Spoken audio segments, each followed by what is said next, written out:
Hello friend, स्वागत है आपका हमारे यूट्यूब चैनल पे।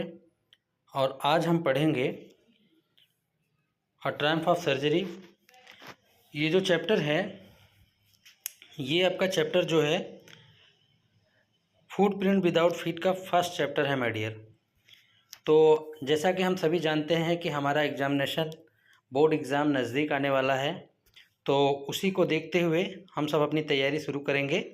अ ट्रायम्फ ऑफ सर्जरी, देखिए सबसे पहले इसमें हम क्वेश्चन को प्रिपरेशन करेंगे आज। जैसा कि आप यहाँ देख सकते हैं, question number 1, why is Mrs Pumphrey worried about Tricki. तो आप यहाँ देख सकते हैं दोस्तों कि किस प्रकार से यहाँ पर क्वेश्चन दिया हुआ है। देखिए, इन क्वेश्चंस को ही आप अगर अभी से रिवीजन करेंगे तो इससे होगा ये कि आप बहुत सारी चीज़ों को अभी से मास्टर हो जाएंगे। जैसे कि इसके अगर हम आंसर की बात करें तो आंसर में आप देखिए मिसेज पम्फ्रे। देखिए सबसे ज़रूरी बात क्या है, क्वेश्चन को समझना। अगर जो बच्चा क्वेश्चन समझ लिया अच्छे से तो उसको आंसर बहुत रटने की ज़रूरत नहीं है। अगर उनकी स्टोरी अच्छी पढ़ रखा है और उन्होंने बहुत अच्छे से कहानी जानते हैं तो लिख लेंगे। आंसर में क्या लिखा है, Mrs Pumphrey is worried about Tricki because he is unwell. ठीक है, अब देखिए यहाँ पे क्या है, Mrs Pumphrey is worried about Tricki because he is unwell. अब इतना आपको मालूम होना चाहिए कि वह क्या था, उनका कुत्ता जो था वह बहुत बीमार नहीं था, केवल अनवेल था। मतलब वह ठीक नहीं था, उसकी तबीयत ठीक नहीं थी। एक तो होता है कि बुखार हो जाता है, लेकिन इसको बुखार नहीं था। क्या दिक्कत था इसे, ये भी देखिए। यहाँ पे लिखा है he has refused to eat food and had bouts of vomiting. She feels that he is suffering from a serious health issue such as malnutrition। ठीक है, बात यहाँ ये है, लेकिन डियर फ्रेंड आपको मालूम होना चाहिए कि ट्रिकी को कोई भी बीमारी नहीं थी, केवल उसको अगर समस्या थी कि ट्रिकी अपने हालत से बहुत परेशान था। वह खाने का बहुत शौकीन था, मतलब एक तरह से कह सकते हैं लालची। ठीक, चलिए तो हम स्टार्ट कर लेते हैं फटाफट बिना देर किए। Mrs Pumphrey is worried about Tricki because he is unwell. He has refuse to eat food and had bouts of vomiting. She feels that he is suffering from a serious health issue such as malnutrition। अब ये देखिए, malnutrition का मतलब होता है एक तरह से कुपोषण, लेकिन यहाँ कुपोषण न खाने से नहीं, ज़्यादा खाने से हो गया है। दूसरा क्वेश्चन क्या है, what does she do help him? Is she wise in this? अब इस क्वेश्चन का क्या मतलब है, what does she do to help him, यानी कि उसकी मदद करने के लिए वो क्या करती हैं। Is she wise in this, क्या उन्होंने इसमें बुद्धिमानी का काम किया। तो देखिए यहाँ पर क्या आंसर लिखा हुआ है, Mrs Pumphrey starts giving him extra snacks like malt, cod liver, oil and Horlicks apart from his main meals to improve his condition. She also continues to satisfy his sweet tooth with cream cakes and chocolate. She does not give him any exercise considering his illness as well. She is not wise in doing so because overfeeding tricky is worsening his condition instead of improving it। अब देखिए इसमें हुआ क्या है, इसमें tricky के साथ ये हो गया है कि इसने बहुत सारा चीज़ उसके मालकिन ने खिलाया, लेकिन उसका हालत worsening his condition instead of improving it. ये देखिए ये चीज़, यानी कि उसका हालत बनने से अच्छा बिगड़ने लगा। यानी कि उसकी मालकिन मिसेज पम्फ्रे सोच रही थी कि उसको हम बहुत ज़्यादा खिला पिला देंगे तो सही हो जाएगा, लेकिन ऐसा कुछ था नहीं, ऐसा कुछ था नहीं। It has made him very fat and lazy, बजाय सही होने के क्या हो गया, वो बहुत ज़्यादा आलसी और मोटा हो गया। मतलब जब मोटा हो जाएगा तो आलसी हो जाएगा। Question number 3, what does I refer to in this story. यहाँ पर पूछ रहा है डियर फ्रेंड कि आई यहाँ किसको रेफर किया गया है। तो यहाँ पर I refer to the narrator Mr James Herriot a veterinary doctor. देखिए यहाँ पर एक वर्ड आया है दैट इज़ कॉल्ड वेटरनरी। ठीक है, वेटरनरी भी आप जान लीजिए, वेटरनरी उसे कहते हैं जो जानवरों का, जैसे कुत्ते बिल्ली गाय बकरी भैंस, इस सब के डॉक्टर जो होते हैं, खास करके कुत्ते और बिल्लियों के, इनको कहा जाता है वेटरनरी।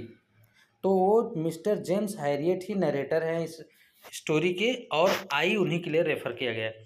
ज़्यादातर एग्ज़ाम में ऐसा ही पूछता है कि who does I refer to in this story. तो ऐसे चीज़ों के लिए आप पहले से सावधान रहें कि ये इस तरह का एक पढ़ाई का ट्रिक होना चाहिए। दूसरा है question number 4, is the narrator as rich as Tricki's mistress. यानी अब किसको कह रहा है, नरेटर मतलब मिस्टर हैरियट को। तब यहाँ पर आपने पढ़ा है कि डॉक्टर ऐसा अमीर नहीं है, लेकिन वो डॉक्टर है। No the matter is not as rich as Tricki mistress Mrs. Pumphrey, we can say so because the narrator seems fascinated by how lavish Mrs. Pumphrey spends on the well-being and maintenance of her pet. He is unusually surprised by the enriching items she sends for Tricky as he cannot afford them for himself. तो देखिए इसमें क्या है, इसमें ये है कि वो अमीर नहीं है, ये बताने के लिए ये क्या कह रहा है, he can not afford them for himself. यानी कि वो अपने कुत्ते को बहुत सारा चीज़ भेजती थी, लेकिन यहाँ पे डॉक्टर के बारे में बोला गया है he is unusually surprised by the enriching items she sends of for tricky.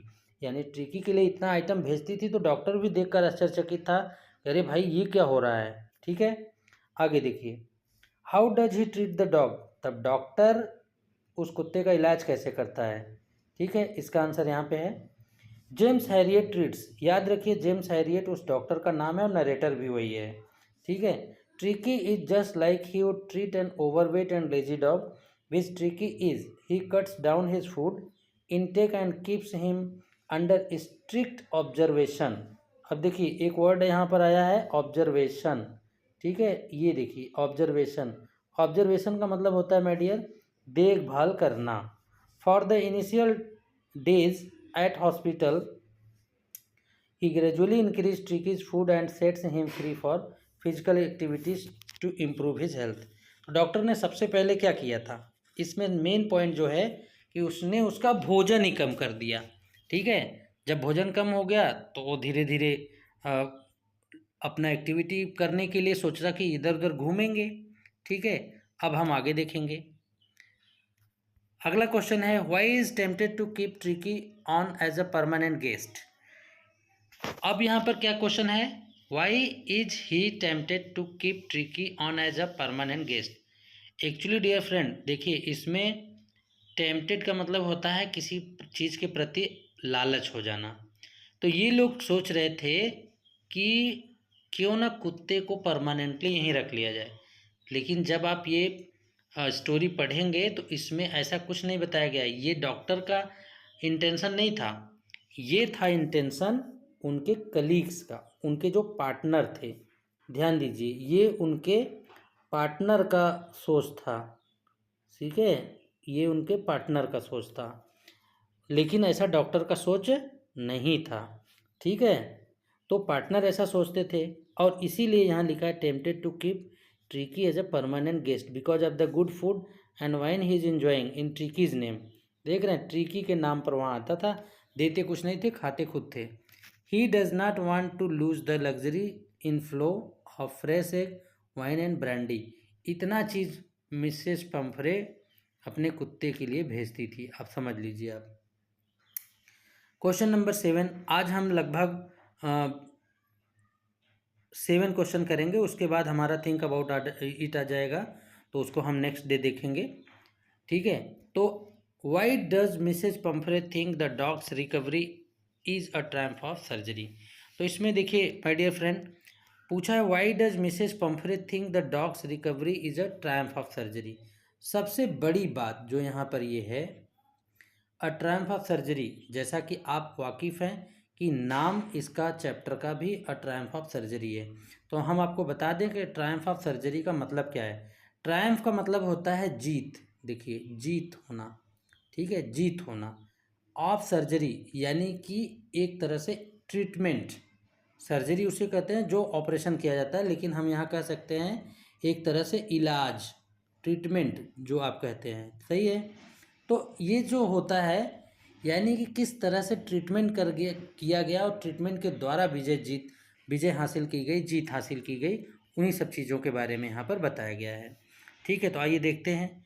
Mrs Pumphrey think that Tricki's recovery is a triumph of surgery because his illness was very serious. He was of the opinion that there were very few chances of Tricky to improve and he needed immediate medical attention. Thus, his revival without any medical treatment was a great achievement according to her. ठीक है, तो Mrs पंफरे ने सोचा कि उसको बहुत बड़ा medical treatment चाहिए, लेकिन वह किसी विदाउट मेडिकल ट्रीटमेंट के ही वो अपना रिकवरी कर लिया। ठीक है, तो आई होप आपको ये क्वेश्चन आंसर अच्छा लगा होगा। अगर अच्छा लगा है तो वीडियो को लाइक करना मत भूलिएगा और अपने दोस्तों के साथ शेयर करिए। हाँ, एक बात हम आपको ज़रूर बोलना चाहेंगे कि आप लोग देखिए, तैयारी अभी से करेंगे तो आपको एक अच्छी स्पीड मिल पाएगी और एक अच्छा समय है, अपने समय को बैलेंस बना करके चलेंगे तो आप अच्छा स्कोर कर पाएंगे। तो इसलिए मेरा यही सजेशन है सभी स्टूडेंट्स से कि जो भी तैयारी करें आप मन लगा के करें और समय रहते करें। लास्ट मोमेंट में देखिए कुछ भी करेंगे तो दिक्कत होगा। ठीक है, तो आई होप आपको बहुत सारी चीज़ों को अभी हम बताएंगे और ये चीज़ें जो हमने आज आपको लगभग 7 क्वेश्चन हमने इधर अटेम्प्ट किया है और आपने भी इसको एंजॉय किया होगा। तो हम नेक्स्ट चैप्टर लेकर के नेक्स्ट वीडियो में आएंगे और तब तक के लिए thanks for watching this video.